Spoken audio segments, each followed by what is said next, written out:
Que la belleza que tengo frente a mí me haga avanzar. Que la belleza que tengo detrás de mí me haga avanzar.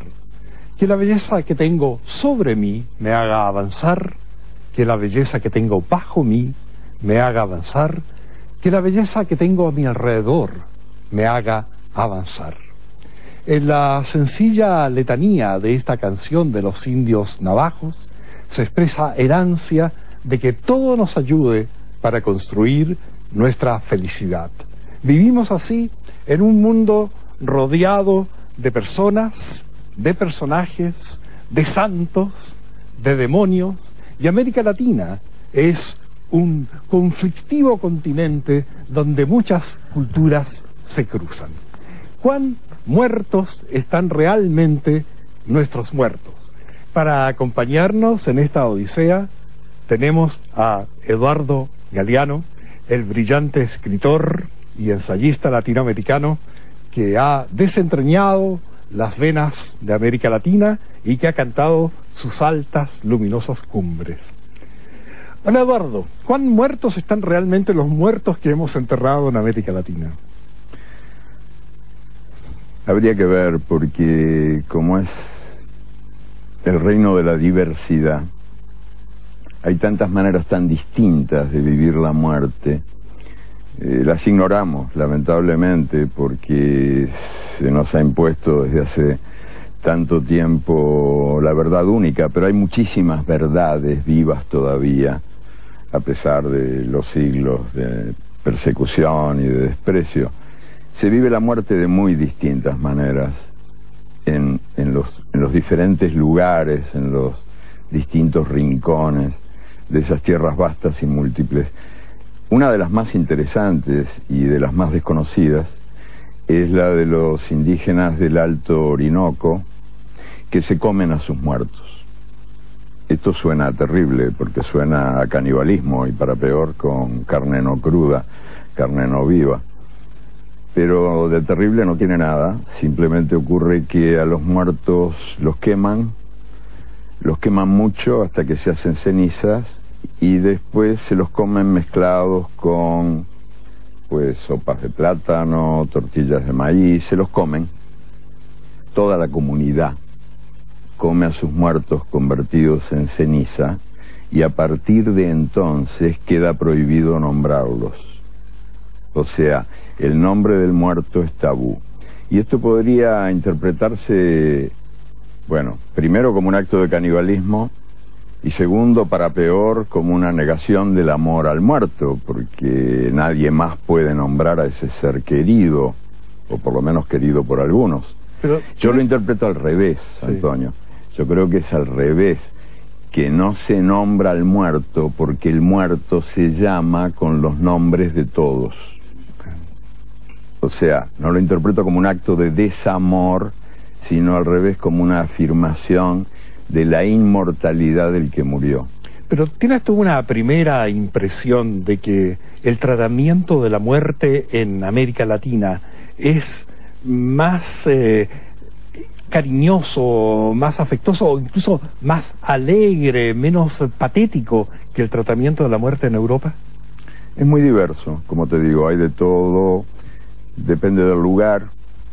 En Haití todavía sobrevive una viejísima tradición, supongo que de origen africano, que consiste en que se lleva el cajón del muerto desde la casa al cementerio, pero no en línea recta, sino en zigzag. Si el camino es de 10 cuadras, se caminan 150 cuadras, para atrás, para adelante, para los costados, dando vueltas y otra vez para atrás y de nuevo se avanza hasta que por fin, cuando llegan al cementerio los dolientes, ya el muerto está despistadísimo, ya nunca más podrá volver a su casa, porque como me explicaron en Haití, aquí somos muchos y no da para que coman todos. Daniel Sada tiene una explicación acerca de los muertos y los vivos. Esta vieja creencia de, por ejemplo, en la cultura totonaca, de que los muertos, cada muerto familiar penetra en el alma de cada persona, ¿no? O sea, si mi padre muere, mi padre ocupó mi alma, ¿no? Y mi sangre, ¿no? Y todo eso, ¿no? Entonces, independientemente que yo llore la muerte de mi padre está integrado en mí, o mi abuela, o mis abuelos, o mis antepasados, ¿no? O sea, yo en mi cuerpo vivo, tengo muchas muertes integradas, ¿no? Y esto en muchas culturas prehispánicas es muy, muy, muy fuerte, ¿no? Mucha gente, esto en los pueblos, porque yo nací en un pueblo, no quiere dejar su pueblo, porque es dejar a sus muertos. ¿Cómo los va a dejar solos? ¿No? Entonces, hay un relato en Rulfo, en un cuento, donde dice, ¿y por qué no se van a la ciudad a cambiar de vida? Dice, ¿y nuestros muertos se van a quedar solos aquí en el panteón? Tenemos que estar con ellos. O sea, se integran los muertos, ¿no? Entonces, ¿cómo abandonar a los muertos? Tendríamos que también llevarnos a los muertos con nosotros, para que estén con nosotros, ¿no? ¿Qué te parece? No, que no solamente en ese sentido, claro, no solamente los muertos más próximos, más queridos, sino que hay que entender también todo esto de la vida y de la muerte como las relaciones no siempre buenas que tenemos con la memoria y con la memoria colectiva, con lo que llamamos el tiempo pasado, porque en definitiva no son solo, no es solo el tío abuelo, el papá, no, bueno, pues qué pasa con esta memoria de todos, que es la vida humana en la tierra, y lo mal que nos llevamos con el tiempo pasado, al que confundimos con una especie de visita al museo, lo mal que aprendemos la historia, o sea, no hemos podido todavía, no me refiero solo a los latinoamericanos, a todos nosotros los bichitos humanos en general, entendernos bien con el tiempo que pasó, incorporarlo al tiempo que vivimos. Incluso aquí en España, yo viví aquí mis años de exilio en esta tierra y a veces me sorprenden algunas ignorancias del pasado. Por ejemplo, la noche del 31 de diciembre, todos elevamos la copa y brindamos. Los españoles ignoran que la humanidad entera brinda por la libertad de España. Porque ¿qué ocurrió? En los tiempos del Imperio Romano, antes de Cristo, bastante antes de Cristo, el año empezaba el 15 de marzo. En aquella época dirigían el imperio 2 cónsules, y uno de los 2 cónsules tuvo que salir de apuro al frente de las legiones para hacer frente a una rebelión en España. España estaba alborotada, España ardía, y bueno, hubo que cambiar la fecha, porque resulta que el 15 de marzo se elegían los 2 cónsules siguientes, y como uno faltaba porque estaba en urgente misión de guerra, se desplazó la fecha al 31 de diciembre. El centro de la rebelión era Numancia. Las ruinas están todavía, creo, a orillas del Duero, en una colina rodeadas de campos de trigo. La rebelión duró años, al fin Numancia, sitiada, cayó. Pero cada vez que todos en el mundo alzamos la copa el 31 de diciembre a la medianoche, estamos brindando por ella, para que nazcan los libres como nazcan los años. Uno de los autores más imaginativos de América Latina es Carlos Fuentes. Llega un momento en la vida donde nada tiene importancia, salvo amar a los muertos. Hay que hacerlo todo por los muertos. Podemos tú y yo sufrir porque el muerto está ausente. La presencia del muerto no es cierta. Su ausencia es lo único cierto. Carlos Fuentes. Los años con Laura Díaz. Ahí estamos ante un tema extraordinario, porque da la impresión de que los mexicanos son, por decirlo así, especialistas en el tema de la muerte. No he visto ningún pueblo que tenga una relación tan cercana. Son esquemas. ¿Sí? Son esquemas peligrosos. Esta idea de que los mexicanos aman la muerte, que es una idea tan generalizada, ¿verdad? Yo creo que cuando ellos cumplen estos rituales espléndidos que duran toda la noche del 2 de noviembre, fiestas ¿verdad? de En homenaje a calaveras, sus bailes, muertos, loterías. sí, y comen con sus muertos y les echan sus musiquitas. Bueno, pues también se comen a la muerte. No solo comen con sus muertos, sino que se comen a la muerte. Esos esqueletos, las calaveras de azúcar o de pan, ¿verdad? Bueno, pues se la comen a la muerte. Y yo creo que están con sus muertos esa noche para que el resto del año los muertos no fastidien. O sea que me parece una espléndida idea de los mexicanos. No porque estén atados a la muerte en función de servidumbre eterna, sino que es una sana relación con la propia memoria y con la memoria colectiva. Tengo gran curiosidad por saber si el escritor mexicano Gonzalo Celorio nos aporta algo sobre esta materia. Lo que dice Octavio Paz en El laberinto de la soledad, que es un libro que ya tiene medio siglo, fue escrito en 1950, es que finalmente al mexicano no le preocupa la muerte porque la vida tampoco le significa demasiado. La vida no vale nada, si me han de matar mañana, que me maten de una vez. Como la vida no vale nada, la muerte entonces no representa este terror de postrimería que representa en la mentalidad hispánica, por ejemplo. Y yo creo que esto sí se debe a una cultura prehispánica muy arraigada, y por eso, en la medida en que las clases son más populares, el vínculo con la muerte es más fuerte. No es lo mismo la celebración del Día de Muertos en un panteón popular que en un panteón de las altas clases. En el Panteón Francés de México, pues no vamos a ver esta exaltación que podemos encontrar en algunos otros lugares más populares, más cercanos a la tradición prehispánica. Pero efectivamente, en la tradición prehispánica la muerte ocupaba un lugar preponderante, un lugar central, por una razón que me parece muy importante destacar y que también señala Octavio Paz.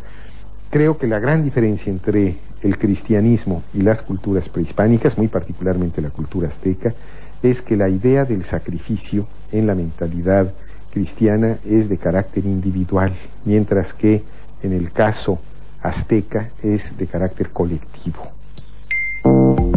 Ajá, ahí encontramos una diferencia fundamental. Colectividad frente a individualidad.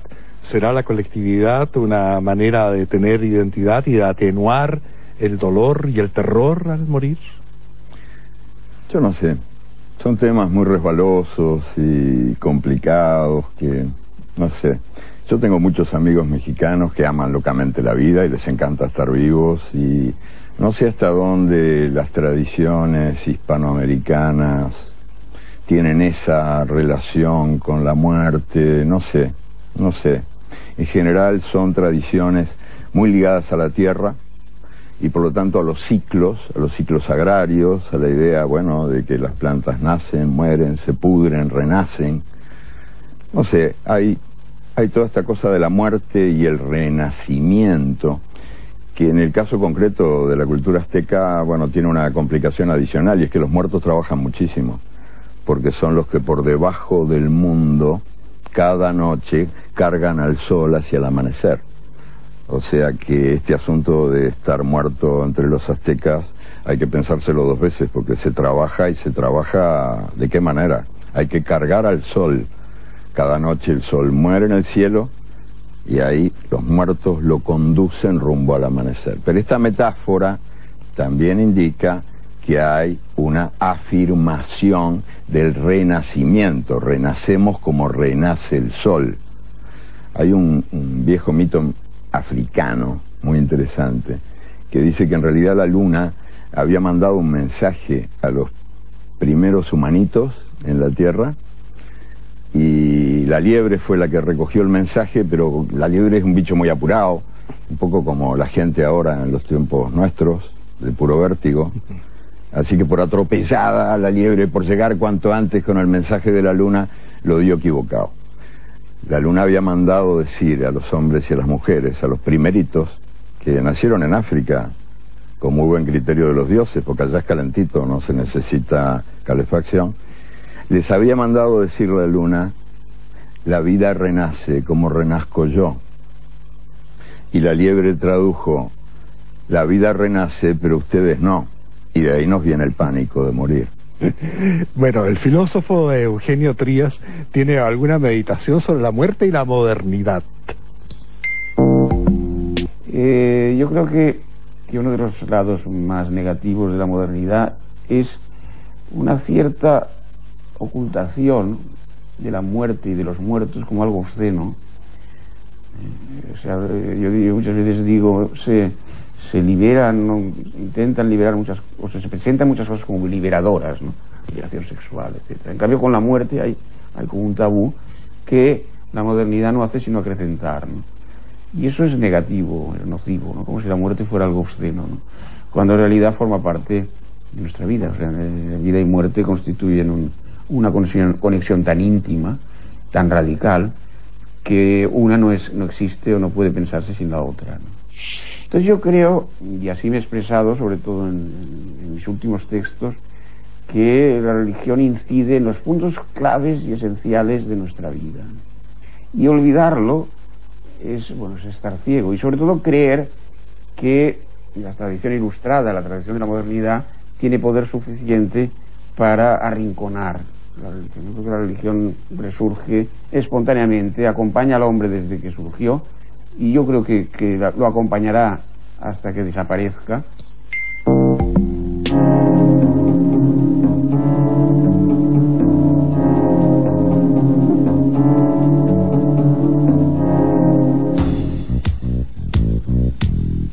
La cosa que hay que aprender es cómo llegar a la grieta entre los mundos y cómo entrar en el otro mundo.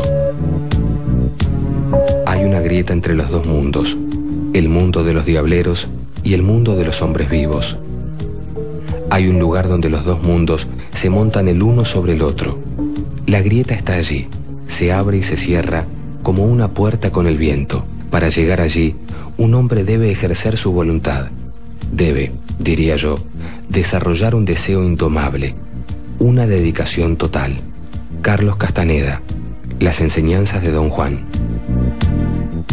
Yo verdaderamente me empeñaría en conseguir un pasaporte para transitar entre esos dos mundos. Yo creo que esa es una gran fuente de revelaciones, y de mucha gente he tenido informes de que ese mundo es transitable.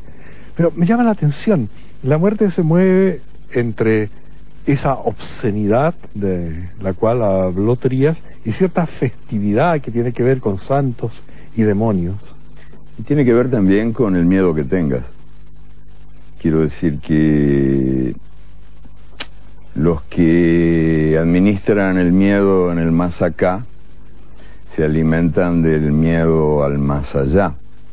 Hemos sido muy entrenados para el miedo de vivir, que está tan conectado con el miedo de morir. Entonces son esos terrores los que inventaron el pecado para vender el perdón. Bueno, pues necesitan tenerte en estado de miedo perpetuo, que hasta si haces el bien lo harás por miedo y no por convicción. Yo la verdad es que tuve una infancia muy católica, de la que no me arrepiento para nada, y eso me dejó muy marcado para siempre. Ahora no soy católico, soy, creo, quizás ateo, no estoy del todo seguro, pero me acuerdo que cuando era chiquito tenía miedo del juicio final, tenía pánico al juicio final. Y con el paso de los años, bueno, pues no es que haya dejado de tenerlo, pero ya es otro juicio final, el juicio que yo temo. Yo creo que va a haber un juicio final que nos espera a todos los seres humanos, que es el juicio final que nos van a hacer las plantas y los animales, a la hora en que nos cobren las cuentas y nos digan: ¿pero qué han hecho ustedes de este planeta? ¿Dónde lo habían comprado? ¿Por qué nos han maltratado? ¿Por qué nos han exterminado? Y ahí pagaremos justos por pecadores. Yo sí que tengo miedo de terminar en el infierno acompañando a los dueños de las grandes empresas ensuciadoras del planeta y a los fabricantes de armas y a todos los que venden veneno como si fuera alimento. Eso sí que me da miedo. Antes no, comparado no es nada. Mi miedo de antes era un juicio final donde yo iba pasar mi eternidad en el infierno acompañado por los críticos literarios y las cantantes de televisión. Bueno, el escritor Daniel Sá dice que su gente se ríe de la muerte. Bueno, el mexicano se ríe de la muerte, ¿no? Esto ya se ríe de la muerte. Hay una novela, la más famosa mexicana, que es Pedro Páramo, ¿no? Que donde todos los personajes están muertos, empezando por el que cuenta la historia. Y esto es un regocijo, ¿no? de la muerte, ¿no? O sea, es festiva, la muerte es festiva. Hay tanta muerte, digamos que la historia de México se ha escrito con sangre, hay tanta muerte, que si nos dejáramos afectar por esta violencia inaudita, así ya demencial, tendríamos que llorar las 24 horas, ¿no? Evidentemente nos duele mucho la muerte, es dolorosa, pero sabemos que como los muertos se van al cielo por la cola de todos los muertos, y que la glorificación de la muerte es estar en el paraíso, pues esto como que es un consuelo para el espíritu social del mexicano, ¿no? Me encanta oír eso, y estoy recordando algunos bares que se ubican cerca de los cementerios. En Chile hay un bar frente al cementerio que se llama Aquí se está mejor que al frente, como para contradecir al colega mexicano. No, pero sí que está bien. Tomarse un poco el pelo y tomarle el pelo a esta señora muerte que tanto nos da de temer, me parece estupendo. En el cementerio de Nápoles, cuando el Club Nápoles salió campeón de Italia por segunda vez, ya la primera había sido milagro, pero la segunda vez, campeón de Italia, Nápoles, era la prueba definitiva de la existencia de Dios. Y el astro que hizo posible el milagro se llamaba, y se llama, Diego Armando Maradona. Entonces la ciudad festejó toda la noche hasta el amanecer, pero el mejor de los carteles pintados en la ciudad fue el cartel del cementerio, que no lo pintaron en la parte de afuera, sino hacia adentro. Era un cartel dirigido a los muertos, que decía lo que se perdieron. Muy bien. Quiero que conozcas ahora este texto ritual mexicano. A ver qué piensas. En San Bartolo, Tutotepec, México. El 1 de noviembre la gente organiza romerías que van hacia el cementerio. Los hombres visten con calzón largos y camisa de manta recién lavados. Las mujeres con rebozo cubriendo sus cabezas. Los primeros llevan además pico, pala, y las segundas comestibles y bebidas en abundancia. Llegados al cementerio, cada uno va en busca de la tumba familiar. Los hombres más dispuestos sacan de su morada los restos de los difuntos y los dejan sobre los bordes de la fosa. Y allí terminan de beberse y comerse todo lo traído, dándole cuenta al finaíto de cómo marcha el granero, de cómo está la pepa de grande, de los animales vendidos, del escandalillo tal o cual, y de todo acontecimiento posterior a su partida. Félix Coluccio. Diccionario de creencias y supersticiones, argentinas y americanas. En esta topografía de la muerte circulan también todo tipo de santos, de demonios, de figuras fantasmales. Nómbrame un par de tu antología predilecta de estos entes. Bueno, a mí los que más me gustan son los que acompañan la vida, ¿no? Digo, lo que tiene de espléndida esta tierra americana tan loca y rica en diversidades es que aquí se han recibido y se han inventado santos y diablos de todas partes, y que no se sabe bien quién es santo y quién es diablo, porque vienen siempre mezcladas las barajas.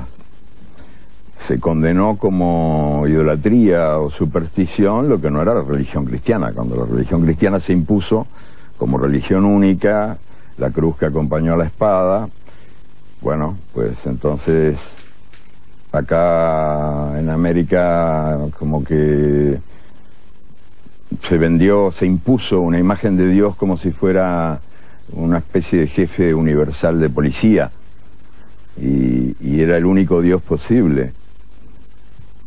Por cierto, yo en mi infancia católica recuerdo que alguna vez escuché que los católicos éramos 1.000 millones y los musulmanes 1.200 millones, y pensé, eso debe ser calumnia de Mahoma.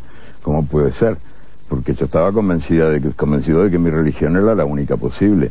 Bueno, pues en América así fue.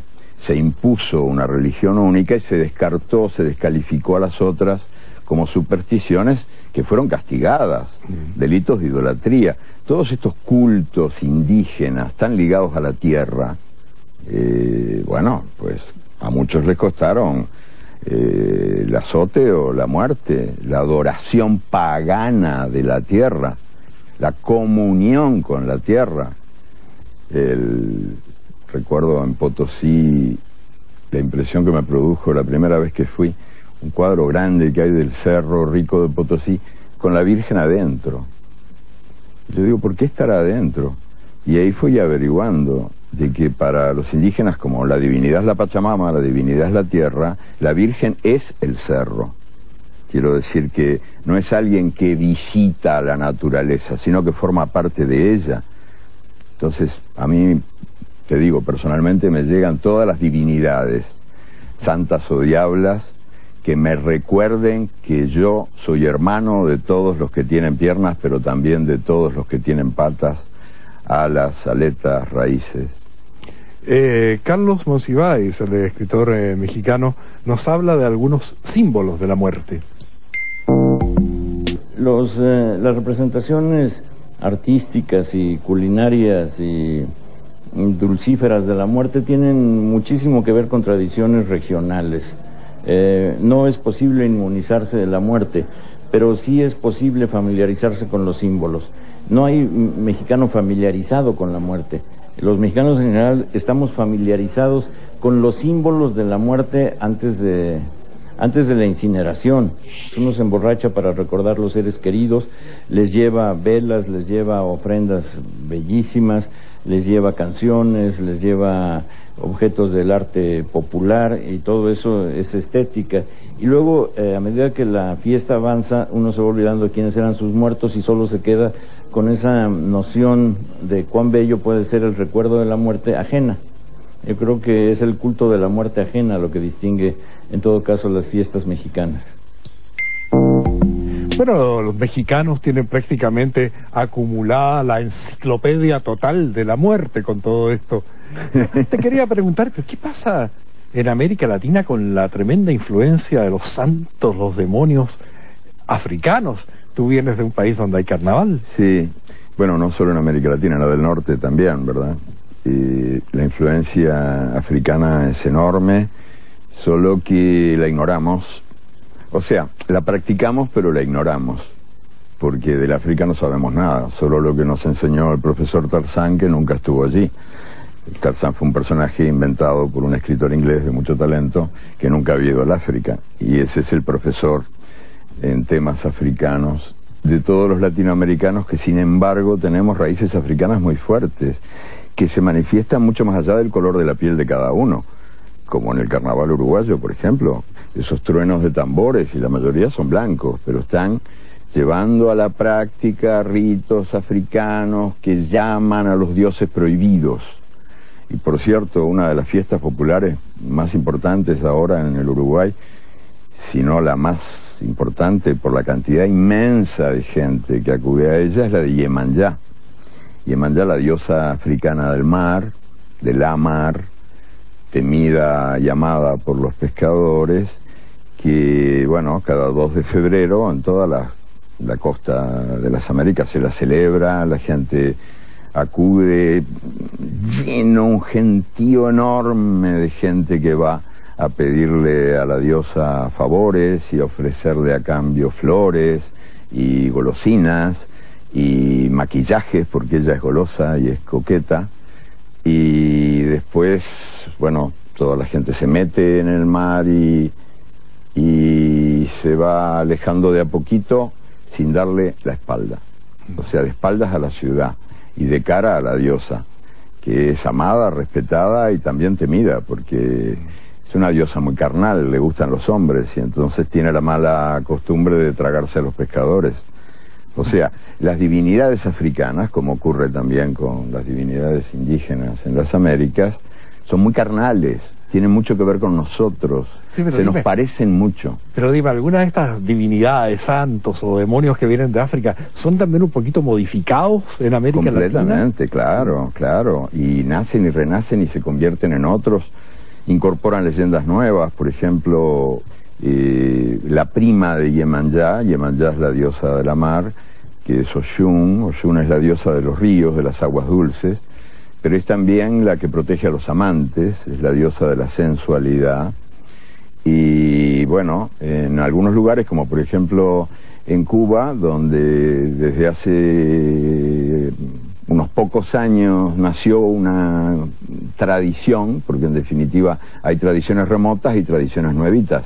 La tradición de que cada divinidad, cada santo traía un lápiz y con el lápiz escribía, y el lápiz tenía detrás una goma, que eso se lo creen todos los que siguen, y son muchos los cubanos que siguen la religión de origen africano.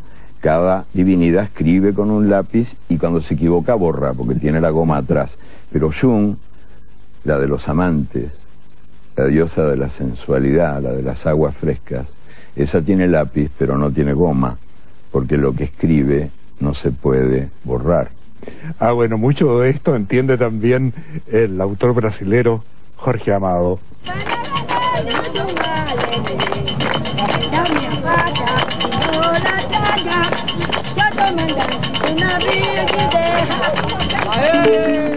Bahía tiene una reina, Yemanjá, la señora de las aguas. Poderoso orillá del candomblé, sirena de 5 nombres. Ella reina sobre ese imperio de las aguas, del mar, de los lagos y ríos. Dirige los vientos, desata los temporales. Madre y esposa de los pescadores, su amor supremo, su deseo imposible. Jorge Amado, Bahía de Todos los Santos.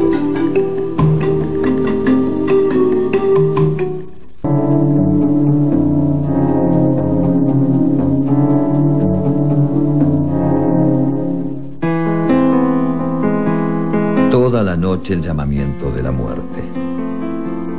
Toda la noche escucho el canto de la muerte junto al río. Toda la noche escucho la voz de la muerte que me llama. Y tantos sueños unidos, tantas posesiones, tantas inmersiones en mis posesiones de pequeña difunta en un jardín de ruinas y de lilas. Junto al río, la muerte me llama. Alejandra Pizarnik, El sueño de la muerte. Pero si escuchas textos como los de Alejandra y pensamos en la relación que tienen países como Argentina con la muerte, es evidente que hay una solemnidad, una hondura metafísica, una reflexividad que no aparece en todas estas manifestaciones que son colectivas, populares.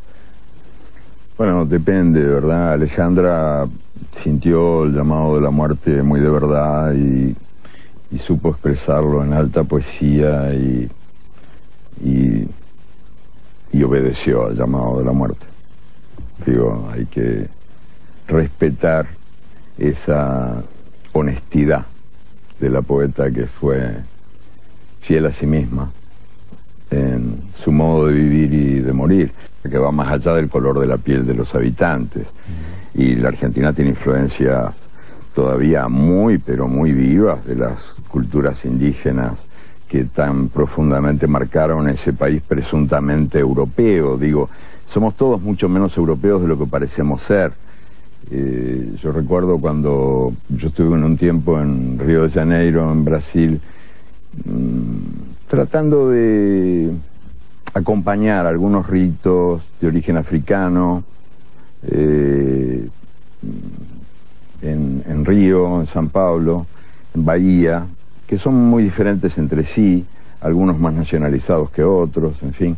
Y a la salida de cada una de las noches, donde a veces se sacrificaban chivos o gallinas y se celebraba abiertamente a los dioses y a los diablos venidos del África, cuando bajábamos los cerros yo le preguntaba a la gente cuál era su religión y todos decían católica. Y no mentían, era verdad, porque lo que pasa es que todas las divinidades venidas del África y las divinidades nacidas en América tuvieron que disfrazarse para sobrevivir. Todas. Iemanjá tiene diferentes nombres. En Cuba es la Virgen de la Caridad del Cobre. Lo mismo pasa con Oshun, Ogum, el dios del hierro, que es San Miguel Arcángel o San Jorge. Shango, el del trueno, Santa Bárbara. Todos se disfrazaron para sobrevivir. Y entonces la gente por ahí, no sé, los venera sin saber que los venera. Pero en todo caso son dioses más cariñosos, hay menos idea del mal, del bien, del pecado, del castigo. Hay como sobre todo te diría en las religiones que vinieron del África, algo que yo celebro mucho y agradezco muchísimo desde mi sufrida infancia católica, que es la reunión del alma con el cuerpo.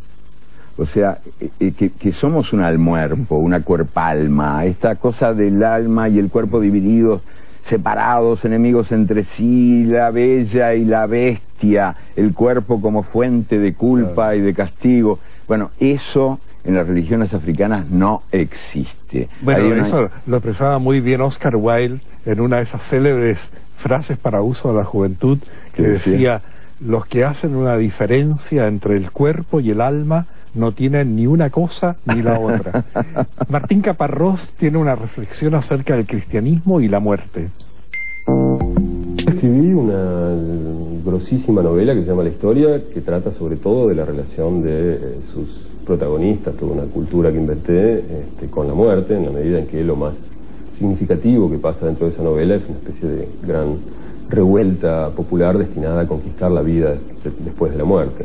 Es un privilegio que en ciertas culturas solo tenían los gobernantes o lo que fuera. El cristianismo astutamente democratizó esa esperanza, pero en mi civilización todavía no había sido democratizada y por lo tanto hubo grandes revueltas para conquistarlo, y efectivamente lo conquistaron. Es una de las conquistas más fáciles de otorgar porque es muy muy complicada la comprobación científica de que realmente se ha otorgado esa merced.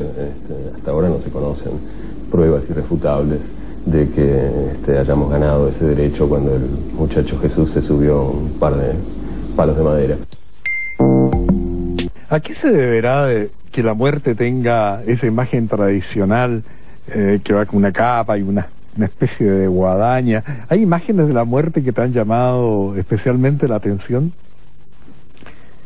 Bueno, te diría que hay símbolos que se pueden leer de distinta manera. Por ejemplo, Caparrós mencionaba recién la cruz, que es un símbolo para mí tan entrañable porque, bueno... ¿Y por qué tuvo tanto éxito la cruz en América Latina? ¿Fue leída de otra manera? Para los indios depende del lugar, pero te diría que sobre todo por dos motivos. En primer lugar, porque los indígenas americanos se reconocieron en Jesús. Jesús había sido, como ellos, condenado sin pruebas, castigado, asesinado.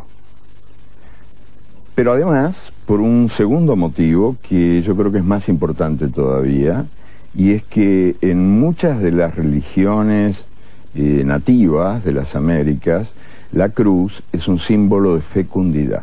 O sea, es el lugar de encuentro de la lluvia con la tierra. Y entonces se producían equívocos, porque muchas veces, como recuerdo unos documentos del siglo XVIII en Guatemala, de algunos frailes doctrineros que descubrían esto y asombrados y escandalizados de cómo era posible que en realidad los indios adoraban a la cruz de sus ancestros y no a la cruz del Dios nuevo que había llegado a iluminarlos con su única verdad posible. Y lo mismo, también una del siglo XVIII en Guatemala que te puede servir para hablar de estas cosas, y es que algún día se descubrió que los indígenas mayas tenían especial veneración por una virgen, una imagen de la Virgen que aplastaba una serpiente con el pie. Y demoraron muchísimo en darse cuenta de que a quien adoraban de verdad era la serpiente, porque la serpiente era una divinidad maya, o sea, es un símbolo maya muy positivo. La serpiente no es mala en la tradición maya. Bueno, lamento comunicarte que la popularidad de la muerte es tan grande que ha llegado también a las historietas. De eso nos habla Carlos Trillo. Oestergel decía siempre que la muerte era uno de los grandes personajes de toda historieta, que él hacía historietas en serie, bueno, que duraban mucho tiempo. Él decía que cuando los lectores empezaban a dejar de interesarse en alguna de sus historias, él mataba a un personaje importante, lo cual hacía que todos se conmovieran mucho y volvieran inmediatamente a leerlo con más atención. Incluso en un momento, él mata a un cowboy muy famoso que hacía, que se llamaba Randall, ¿no? Y como Sherlock Holmes lo tuvo que resucitar a pedido de los lectores porque estaban furiosos, estábamos furiosos los lectores. Randall no se podía morir, ¿no? Se lo hicimos saber y lo resucitó de una manera tonta, como las resurrecciones no son nunca tan buenas como las muertes, ¿no? ¿Qué opinión te merece eso? Las resurrecciones no son tan buenas como las muertes. No, yo ahí discrepo porque yo soy devoto de Conan Doyle y de Sherlock Holmes, y me parece que las historias del Sherlock Holmes resucitado son estupendas. Fue un espléndido escritor Conan Doyle, y ahí se reveló que no siempre los escritores pueden portarse como si fueran dioses impunemente, porque él lo quiso matar y la gente no lo dejó, empezando por su madre, que se puso furiosísima, y entonces no tuvo más remedio que resucitar a su personaje, porque la gente lo obligó a resucitarlo. También la muerte ha tenido momentos espantosos en que se ha transformado masivo en momentos de altas tensiones políticas, represiones, dramas, y América Latina ha estado presente con toda su obra denunciando y mostrando esta atrocidad. Claro, porque una cosa es la muerte cuando ocurre al fin de tus días, al fin de los días que, en fin, que te han sido reservados, que te toca vivir. La vida es siempre un ratito, pero cada uno tiene derecho a reivindicar su pequeño espacio en el tiempo, y entonces, bueno, se cumple el ciclo, nacemos, crecemos, morimos. Y otra cosa muy diferente es la muerte cuando ocurre por traición, o sea, cuando corta por la mitad una vida que no está del todo vivida, como ocurre, por ejemplo, con tantos y tantos episodios de la historia de las Américas que han sido bañados en sangre, ¿no? Umberto Eco se ha metido mucho con figuras religiosas y diabólicas. Tiene un texto especialmente interesante sobre el diablo. El diablo no es el príncipe de la materia. El diablo es la arrogancia del espíritu, la fe sin sonrisa, la verdad jamás tocada por la duda. El diablo es sombrío porque sabe a dónde va y siempre va hacia el sitio del que procede. Eres el diablo, y como el diablo vives en las tinieblas. Si querías convencerme, lo has logrado. Umberto Eco, El nombre de la rosa.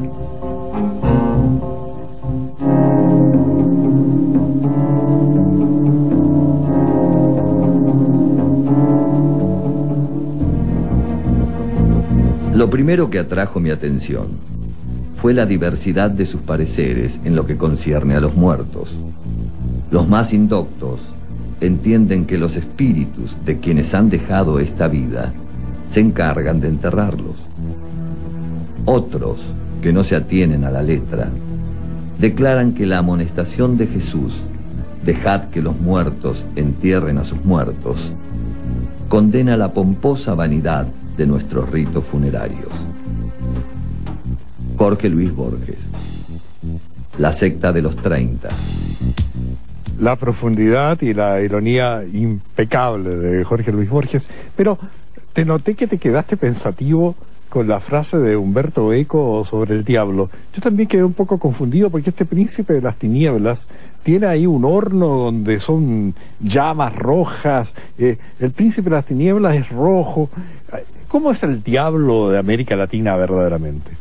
Ese es un tema.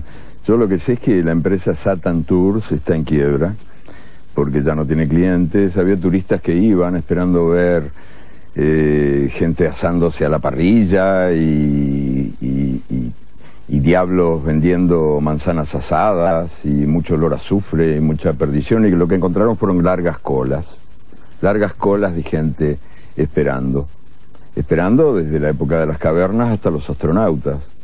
Colas larguísimas de gente esperando, y los turistas preguntaban, pero ¿y el infierno dónde está?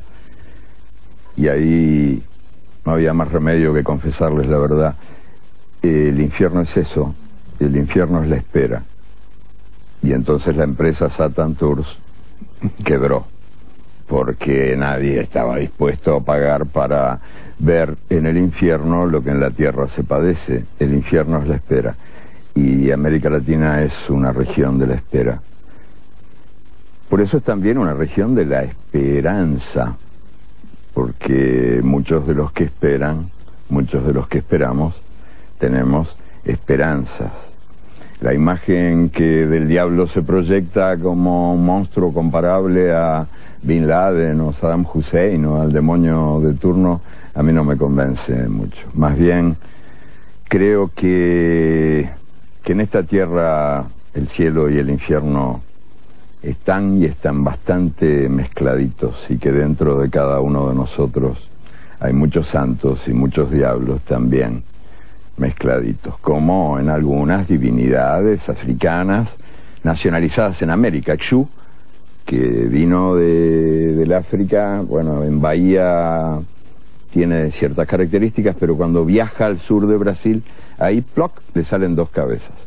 Una es Satanás de los infiernos y la otra Jesús de Nazaret. Se vuelve una divinidad capaz de ofrecer consuelo o venganza, de hacer el bien y de hacer el mal. Y yo creo que la vida es así, que estamos todos demasiado sucios de barro humano como para creernos el cuento de que el bien y el mal existen como entidades separadas. Y cada vez que la política los manipula, el bien y el mal, ya ves lo que pasa, que el pueblo pone los muertos. Como decía la canción Navaja que cité al comienzo de este programa, con todos estos variados materiales tenemos que tratar de construir nuestra felicidad. Veamos qué nos dice Gabriela Mistral.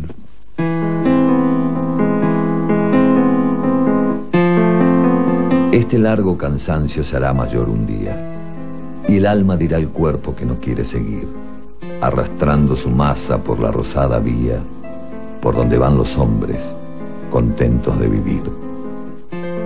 Sentirás que a tu lado cavan briosamente, que otra dormida llega a la quieta ciudad. Esperaré a que me hayan cubierto totalmente, y después hablaremos por una eternidad. Solo entonces sabrás el por qué no madura para las hondas huesas tu carne todavía. Tuviste que bajar sin fatiga a dormir. Se hará luz en la zona de los sinos, oscura. Sabrás que en nuestra alianza signos de astros había, y, roto el pacto enorme, tenías que morir. Gabriela Mistral. Desolación.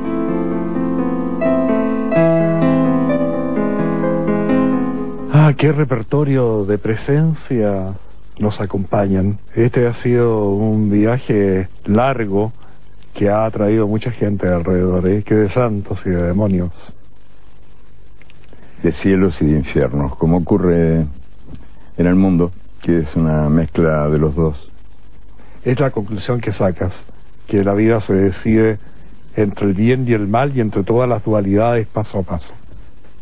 Que estamos mezcladitos, Antonio, no sé, muy mezcladitos, y que, bueno, tenemos la libertad de elegir, que no estamos condenados al cielo ni al infierno, que tenemos la libertad de elegir dentro de lo que podemos, siendo como somos terrestres personitas, sucias de barro humano, tenemos la libertad de elegir, y de elegir qué va a hacer de este mundo que está tan mal hecho pero no está terminado, si se va a parecer cada vez más al infierno, como parece que va ocurriendo, o si se va a parecer, aunque sea un poquito, al mejor de los paraísos, que es el paraíso con el que soñaron los indios guaraníes, la tierra sin mal y sin muerte, donde no habrá prohibición ni culpa.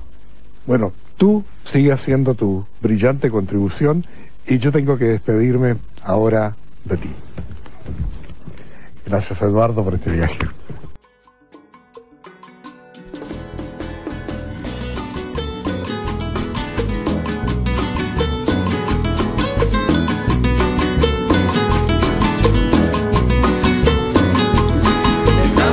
Detrás de la puerta que hay al otro lado, detrás de la puerta que hay del otro lado, detrás de la puerta que hay del otro lado, detrás de la puerta que hay al otro lado.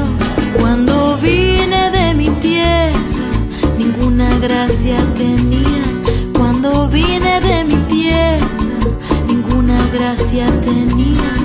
Me vine a ver si cambiaba tristeza por alegría. Me vine a ver si cambiaba tristeza por alegría. Detrás de la puerta que hay al otro lado, detrás de la puerta que hay al otro lado, detrás de la puerta que hay al otro lado, detrás de la puerta.